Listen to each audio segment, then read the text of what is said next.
सबैलाई नमस्कार। म शेरबहादुर डाङ्गीको तर्फबाट म केही मेरो वैदेशिक कुराहरूको विषयलाई लिएर बोल्दैछु। मेरो क्यानाडामा हरिश योगटी भिनासँग फेसबुक मेसेन्जरद्वारा कन्ट्याक्ट भयो र उहाँको रेस्टुरेन्टमा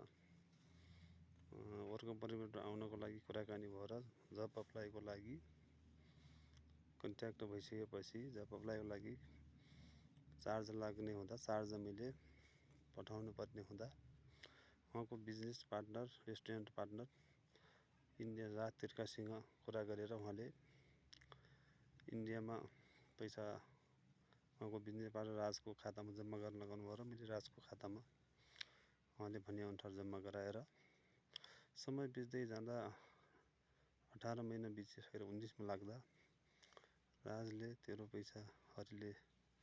खाइदियो, तेरो काम गर्दैन भनिसकेपछि मैले हरेक निकायको दाइहरूलाई हरेक निकायको सरहरूलाई मेरो पैसा हरिश योगटी सँग फस्यो भनेर मैले रिटर्नको लागि अपिलको लागि हरेक सरह निकायहरू दाइहरूसँग मैले कुरा गरेँ र त्यो यथार्थ नभएर अहिले आएर बुझ्दाखेरि हरिश योगटले नखाएर उहाँको बिजनेस पार्टनर राजले पैसा नदिएर उहाँको बिचैमा झगडा गरेर मोन्ट्रियल सहरमा गएर रेस्टुरेन्ट खोलेर बसेको रहेछ र उहाँले मेरो पैसा रिटर्नको लागि रात दिन लागेर जसरी पनि उठाएर छिट्टै रिटर्न गरिदिन्छु भन्नुभएको छ र लागि पर्नु भएको छ मेरो लागि र विगतमा भएको मैले उहाँमाथि पैसा खायो भन्ने कुरो गलत साबित भयो र उहाँ हरिश योगटी भिनालाई मैले गरेको कुरामाथि मैले माफी मागेर हरेक निकाय दाइ सरहरूले उहाँको जीवनमाथि उहाँ इमान्दारी मान्छेमाथि भएको यो कुरालाई अनार्थ र नसोचिदिनु होला र म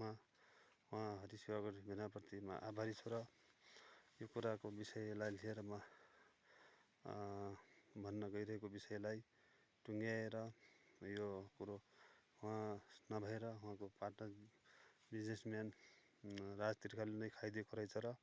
अहिले पैसा उठाउन उहाँ मेरो रिटर्नको लागि पर्नु भएको छ र उहाँ हरिश योगटी भिनालाई कसैले पनि तपाईँहरू सबै टिमहरूले अनार्थ नराम्रो र दोषी नसम्झिनु होला र अनार्थमा उहाँमाथि माफी मागिसकेँ मैले र उहाँको कार्यलाई म सम्मानका साथ अगाडि बढोस् र उहाँप्रति म आभारी छु र हरेक कुरामा उहाँको कुरालाई